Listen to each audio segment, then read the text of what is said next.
Hello friends, this is Shalini Shrivastava. स्वागत है आपका टीचिंग लर्नर्स में। तो कैसे हैं आप लोग? आप लोग की पढ़ाई बेहतर चल रही होगी। जैसा कि आप जानते हैं कि हमने आपको बोला था कि रोज़ आपकी वीडियो नहीं आएगी, इसीलिए नहीं आ रही क्योंकि हमने लगभग सिलेबस आपका कंप्लीट कर लिया है। तो इन चीज़ों को आप ध्यान में रखिएगा। और आज हम जो लेके आए हैं आपके लिए, तो देखिए हमने हिंदी में हम हिंदी में आपके लिए क्या, आज भाषा का विकास, जैसा कि हमने आपको सिलेबस में पहले ही बता दिया था कि भाषा से भी कुछ क्वेश्चन रहेंगे आपके और बोलियों से भी रहेंगे। भाषा से और बोलियों से क्वेश्चन रहेंगे। और संवैधानिक विकास की हम बात करेंगे कि भाषा का विकास कैसे हुआ, संविधान के द्वारा कब मान्यता मिली, ये सारी चीज़ों को हम यहाँ पर देखेंगे। आज इसका ये पार्ट 1 होगा कि पूरा हम पढ़ेंगे तो बहुत ज़्यादा टाइम लगेगा। आज इसका पार्ट 1 होगा यहाँ पर, और पार्ट 2 हम इसको कल देखेंगे। तो इन चीज़ों को देखिएगा। देखिए सारे टॉपिक इसमें आपको नहीं नोट करने हैं, जो जो पॉइंट इंपॉर्टेंट हैं वही नोट करिएगा, सारी चीज़ों को नहीं। बाकी आपका व्याकरण लगभग पूरा हो गया है। अगर आपको कोई भी टॉपिक पढ़ना है तो आप इसमें कमेंट कर दीजिएगा, हम आपको पढ़ा देंगे वो। बस ये है कि समय कम है, इसलिए आपका रोज़ वीडियो नहीं आ रहा है। बाकी हिंदी का सिलेबस आपका व्याकरण का कंप्लीट हो गया है। और इससे पहले एक आपका जो चीज़ें छूटी है वो हम बता देते हैं। जैसे कि हमने वर्णमाला इसमें नहीं पढ़ी है, तो वर्णमाला आप हमारी एक यूपी टेट सी टेट की प्लेलिस्ट है, उसमें जाइएगा, वहाँ पर आपको वर्णमाला मिल जाएगा। तो वर्णमाला हमने वहाँ पर पूरा पढ़ लिया है। और देखिए रस और छंद नहीं है सिलेबस में, इसलिए हमने नहीं पढ़ा है। ये हम सुपर टेट के टाइम पढ़ेंगे एकदम डिटेल में। ठीक है, देखिए हो सकता है कि थोड़ी सी क्लास आपको बोरिंग लग जाए, क्योंकि देखिए स्क्रीन पे है तो थोड़ी सी लग सकती है, बोर्ड पे होती तो नहीं लगती। तो इसका इशू नहीं है। बस देखिए जो चीज़ें आपको इंपॉर्टेंट है, जो एग्जाम में आने वाली हैं, उन सभी चीज़ों को आप पढ़िए। क्लास बोरिंग लग रही है, नहीं लग रही है, इसकी सारी चीज़ों की टेंशन छोड़ दीजिए।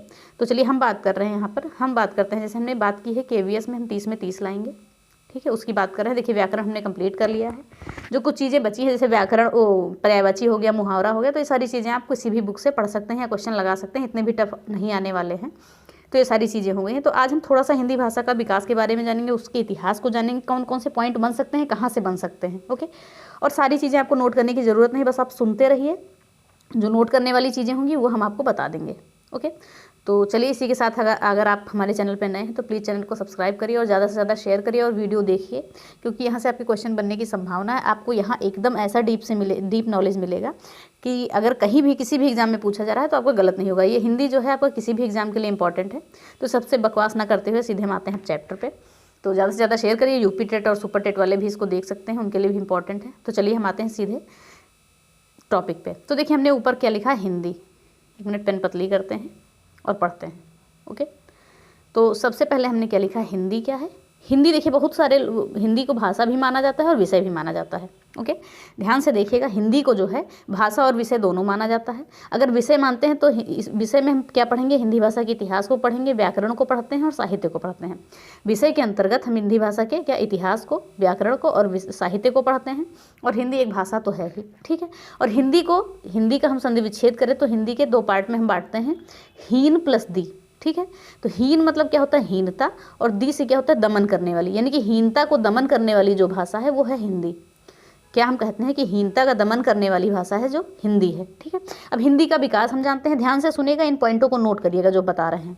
ठीक है, ये पॉइंट्स आपके नोट करने वाले हैं। हम देखते हैं कि जो है हिंदी भाषा का जन्म किससे हुआ है, संस्कृत से हुआ है। इंपॉर्टेंट है, नोट करिए। हिंदी भाषा का जन्म संस्कृत से हुआ है। कुछ चीज़ें और सुनिएगा। और अगर बात करें कि हिंदी भाषा का विकास किससे हुआ है, तो सौरसेनी अपभ्रंश से हुआ है।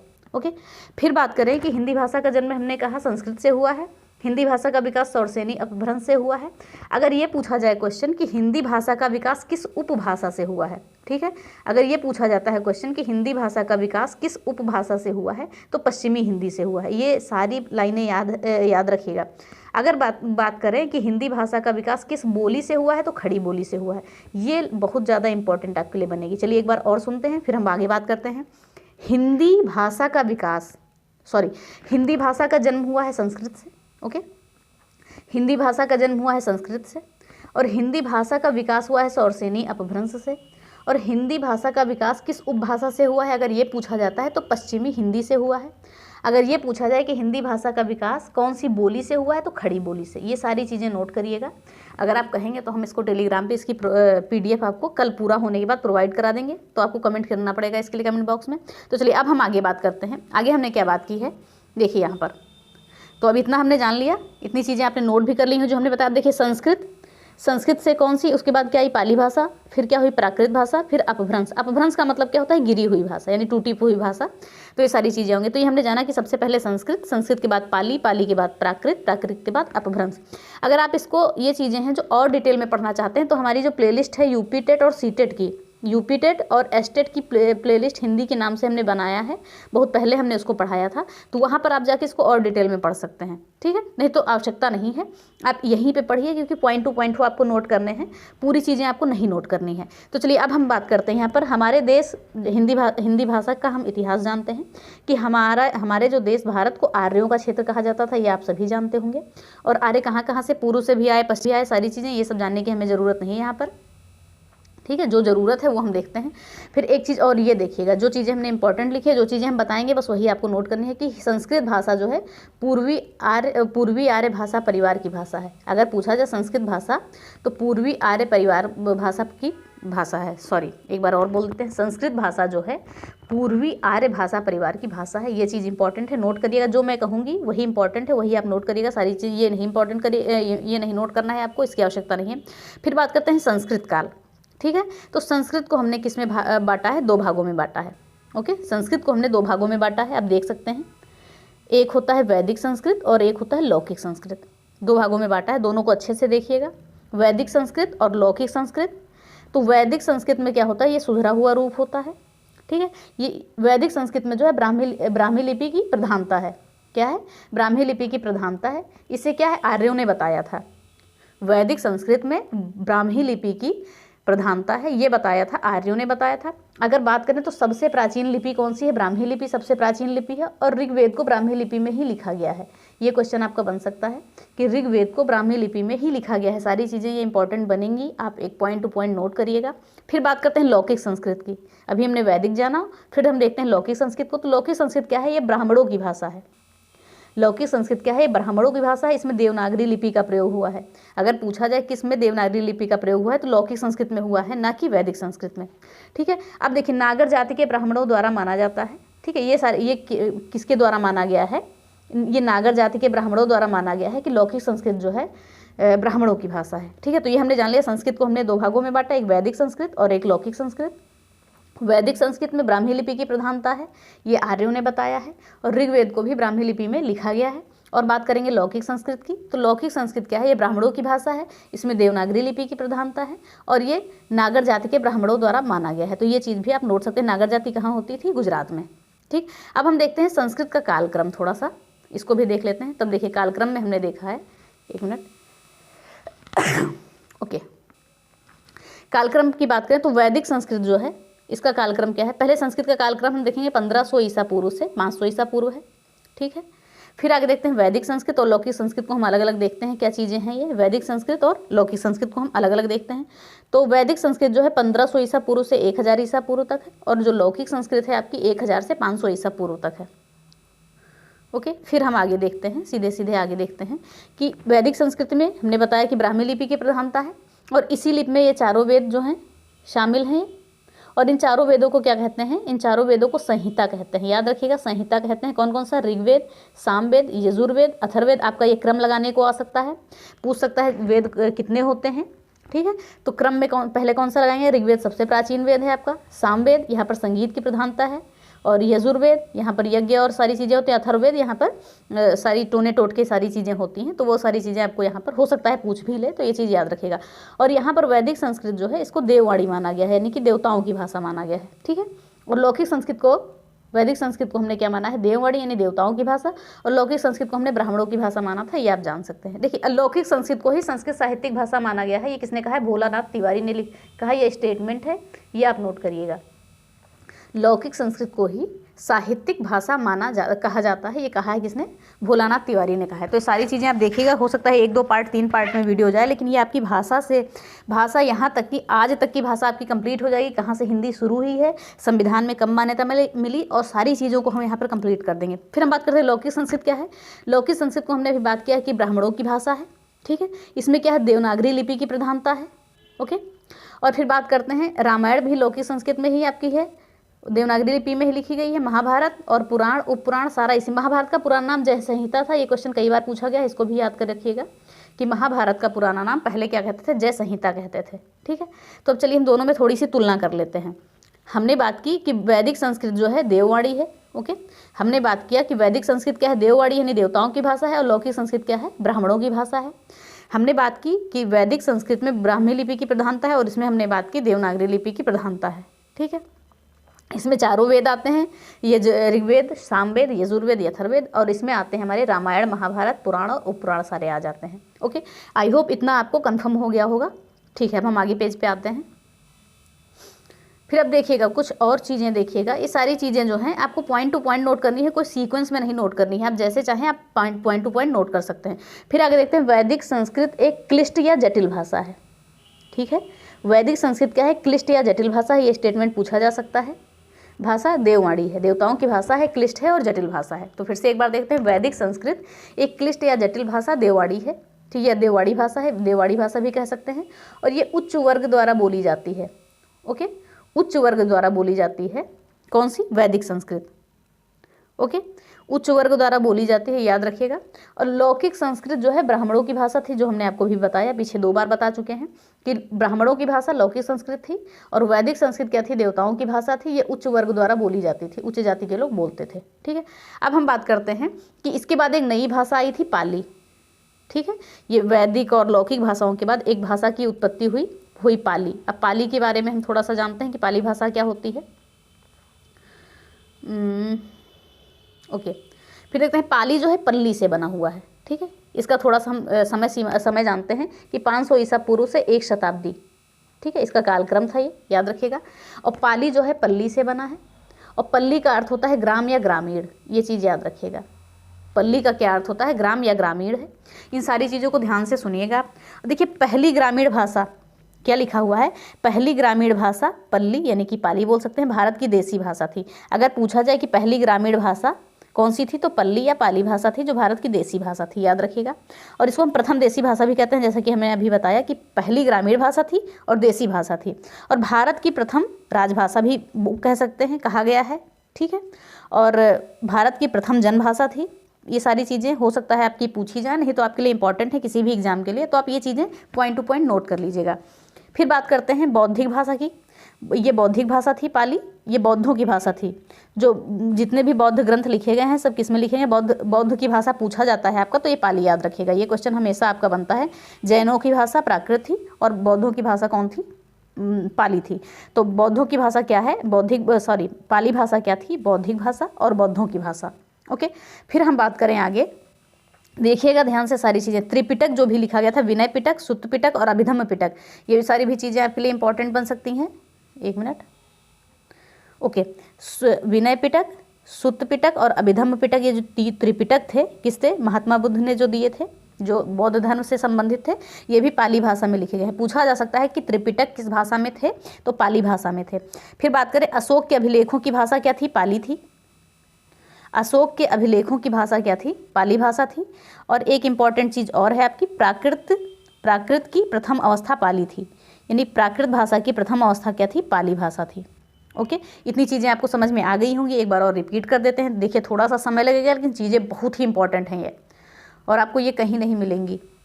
ओके, तो चलिए हम एक बार से इसको और समझते हैं, फिर हम आगे चीज़ों को, देखिए 2 चीज़ें और बची हैं, वो भी देख लेते हैं, फिर हम रिपीट करते हैं इसको। अब बात करें प्राकृत की द्वितीय भाषा प्राकृत, और प्राकृत की प्रथम अवस्था पाली थी, लेकिन प्राकृत की द्वितीय भाषा हम प्राकृत ही कहेंगे, और प्राकृत की तृतीय भाषा अपभ्रंश थी। इन चीज़ों को भी याद रखिए। किसने कहा है, डॉक्टर भोला शंकर तिवारी ने कहा है। क्या कहा है, एक बार और सुनिएगा। प्राकृत की प्रथम अवस्था पाली, ओके, प्राकृत की द्वितीय अवस्था प्राकृत ही है, और प्राकृत की तृतीय अवस्था जो है अपभ्रंश है। इन चीज़ों को याद रखेगा। एक बार हम और रिपीट करते हैं, फिर हम देखते हैं पाली प्राकृत भाषा को। पाली को हमने देखा, देखिए पाली में हमने क्या देखा, पाली जो है पल्ली से बना हुआ है। पल्ली का अर्थ होता है ग्रामीण, और पल्ली जो क्या है, पाली जो है पहली ग्रामीण भाषा है, प्रथम देसी भाषा है, और भारत की प्रथम जनभाषा है। ये चीज़ें हमने जानी। और भारत की प्रथम राजभाषा है, बौद्धिक भाषा है, बौद्धों की भाषा है, और त्रिपिटक भी इसी में लिखा गया है, विनय पिटक, सुत्त पिटक, अभिधम्म पिटक। ओके, ये सारी चीज़ें पाली भाषा में लिखी गई हैं। अशोक के जो अभिलेख हैं वो भी किस में लिखे गए हैं, पाली भाषा में। और प्राकृत की जो है प्रथम अवस्था क्या है, पाली है, और प्राकृत की द्वितीय अवस्था क्या है, प्राकृत है, और तृतीय अवस्था अपभ्रंश है। किसने कहा है, डॉक्टर भोला शंकर तिवारी ने। तो इन चीज़ों को याद रखें। फिर हम आते हैं प्राकृत काल पे। अब प्राकृत काल क्या है, इन चीज़ों को भी जानेंगे। उसका हमने समय जान लिया था, अब इसका हम समय जानते हैं। प्राकृत का क्या समय है कि 1 शताब्दी से लेकर 500 ईस्वी तक। ओके, 1 शताब्दी से लेकर 500 ईस्वी तक इसकी समय सीमा है, तो इन चीज़ों को भी हम जानते हैं। तो ये सारी चीज़ें देखिए आपको ध्यान से पढ़ने वाली हैं, क्योंकि ये कहीं भी पूछी जा सकती हैं आपकी, और एकदम ये सोच सकते हैं कि आप कितनी इंपॉर्टेंट चीज़ें हैं आप और कहाँ से ये लाई गई हैं।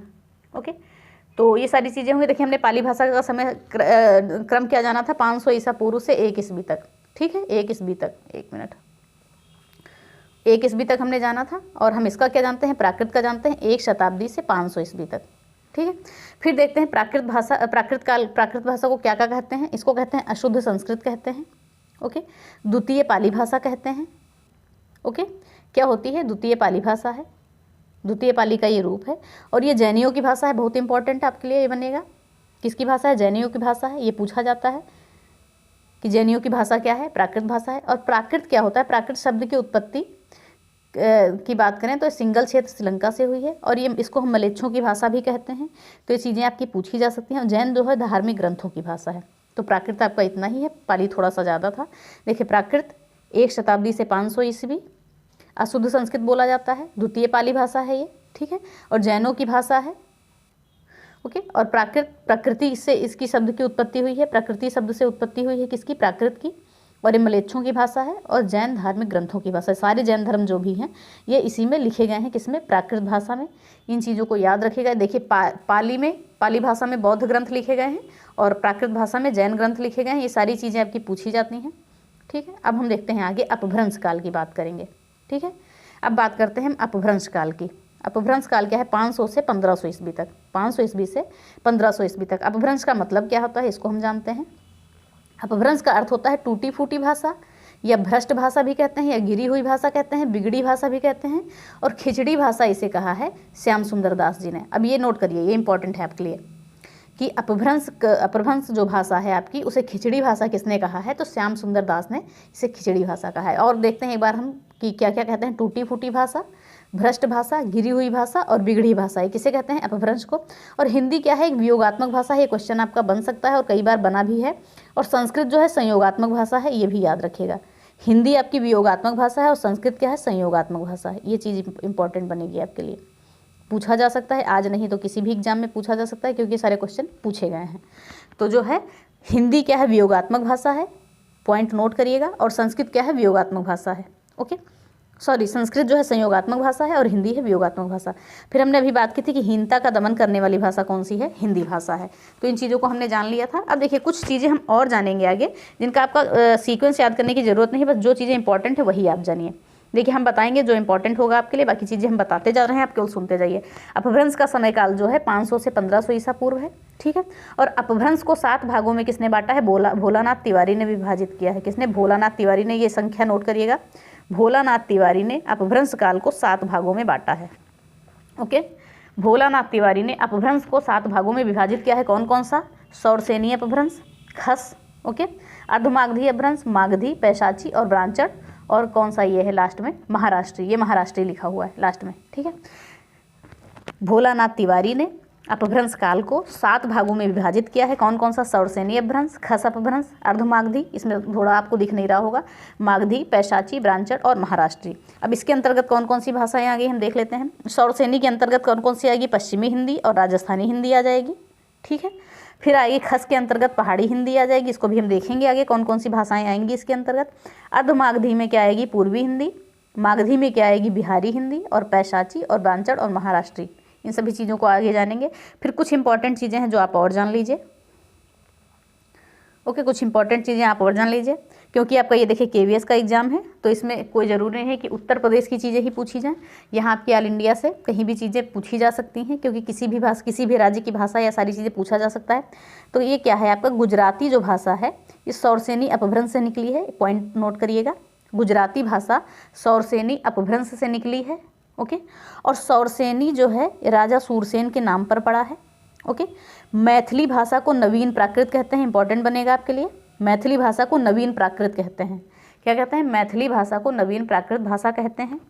ओके, और जो है नवीन प्राकृत को मैथिली अब्दुल रहमान ने माना है। नवीन प्राकृत को मैथिली किसने माना है, अब्दुल रहीम अब्दुल रहमान ने माना है, ठीक है।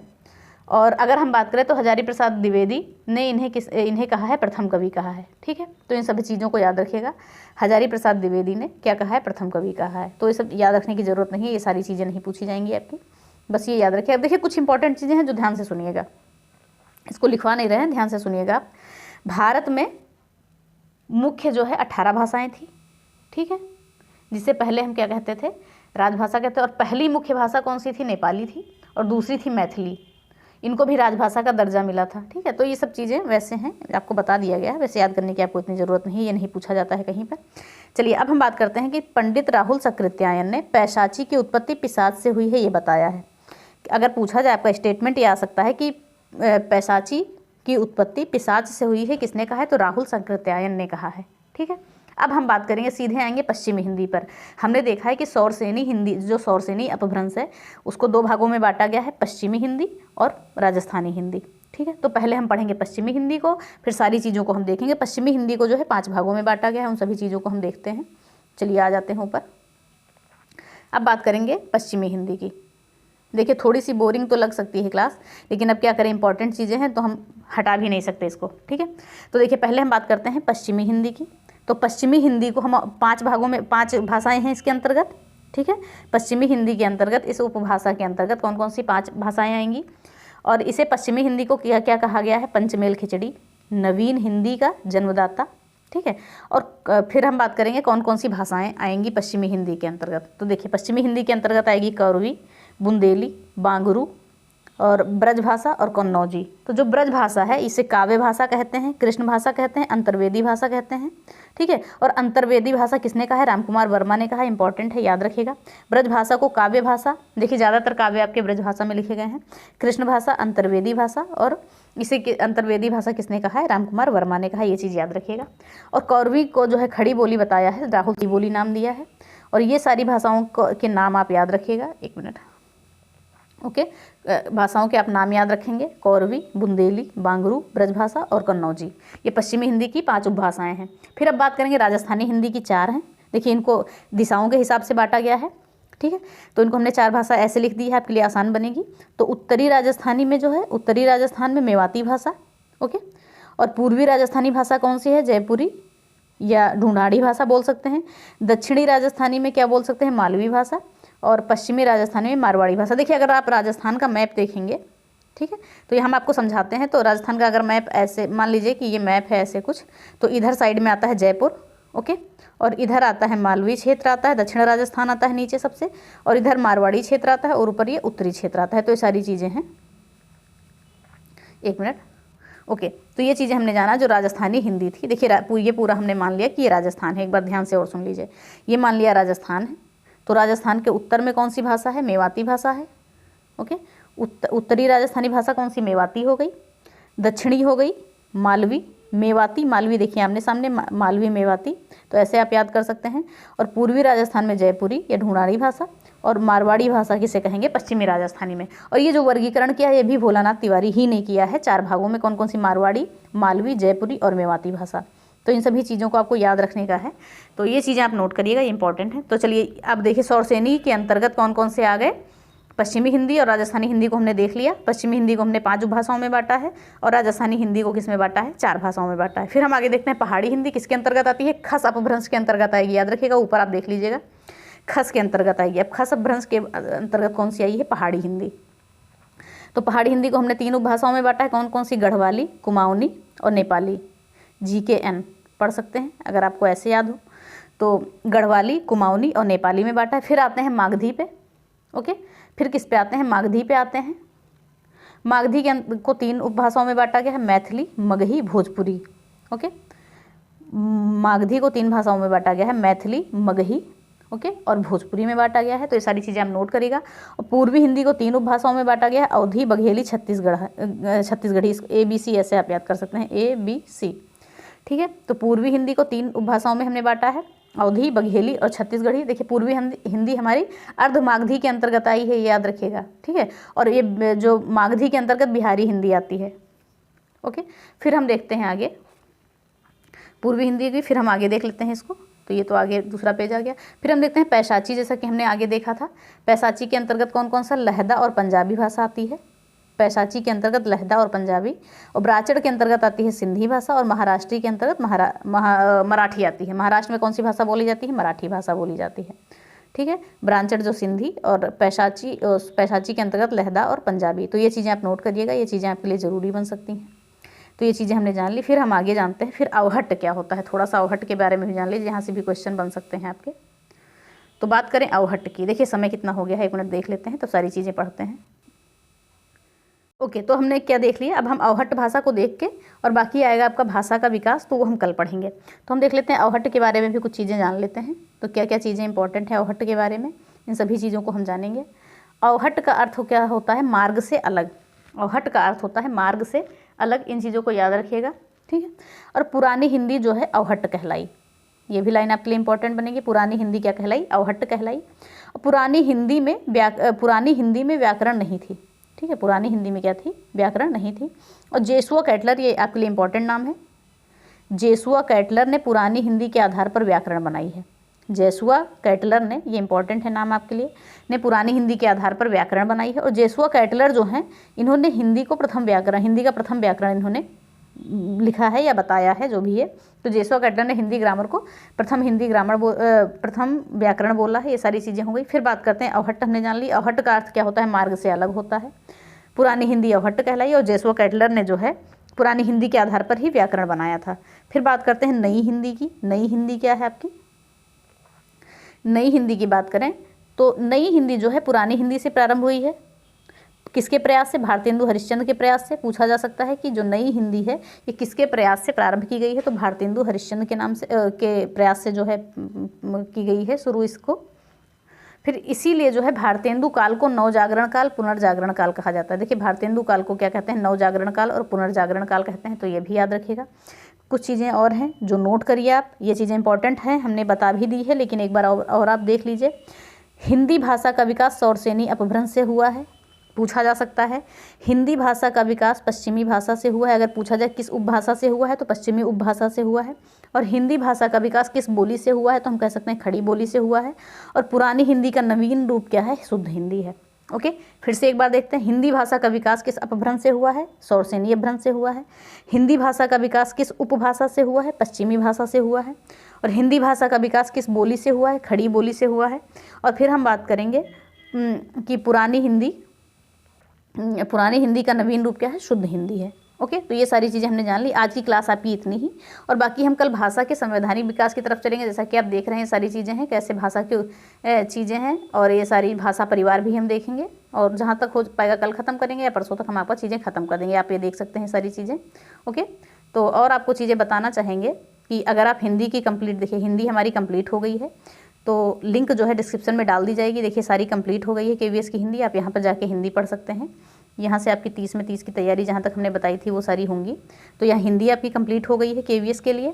और यहाँ हम बात करेंगे कि जो आपकी पेडागोजी 5th यूनिट नंबर 5 में आपका नई शिक्षा नीति और RTA एक्ट है, ये इसमें पूरी डिटेल में पढ़ाया गया कि यहाँ से क्वेश्चन आपके बाहर नहीं जाएंगे। तो इन चीज़ों को देख लीजिएगा। और अगर आप भी जो है वीडियो की तैयारी कर रहे हैं, आपको पत्र लेखन से संबंधित क्वेश्चन चाहिए, तो पत्र लेखन जो है इसमें कंप्लीट करा दिया गया है। तो इसकी भी लिंक आपकी पड़ जाएगी डिस्क्रिप्शन में, तो आप यहाँ से भी चीज़ों को देख सकते हैं।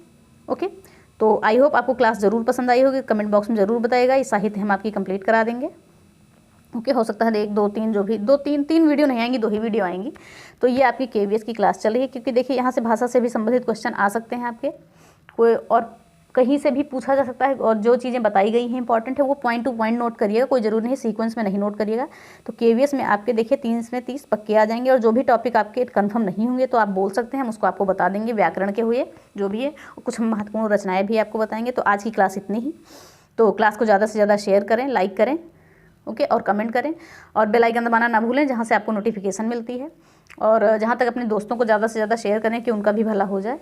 और देखिए थोड़ा सा सपोर्ट करिए, क्योंकि देखिए आप किसी के व्यूज़ और सब्सक्राइबर को देख के उनको जज मत करिए, क्योंकि किसी की भी शुरुआत जो है 0 से ही होती है। ये कोई भी 0 से ही शुरू करता है। तो लोगों का कंटेंट देखिए, उसके बाद आप डिसाइड कर सकते हैं क्योंकि आप इतने समझदार हैं, ये डिसाइड कर सकते हैं कि कोई कैसा पढ़ा रहा है, आप इतना पढ़ चुके हैं। ठीक है, तो इससे जज मत करिए किसी के व्यूज़ कम हैं या सब्सक्राइबर कम है। ओके, बस आपको कंटेंट से मतलब होना चाहिए। तो ये सारी चीज़ें हैं। चलिए इसी के साथ इस क्लास को ख़त्म करते हैं। तो प्लीज़ वीडियो को लाइक करिए, शेयर करिए और चैनल को सब्सक्राइब करें, बेल आइकन दबाना ना भूलें। धन्यवाद, जय हिंद।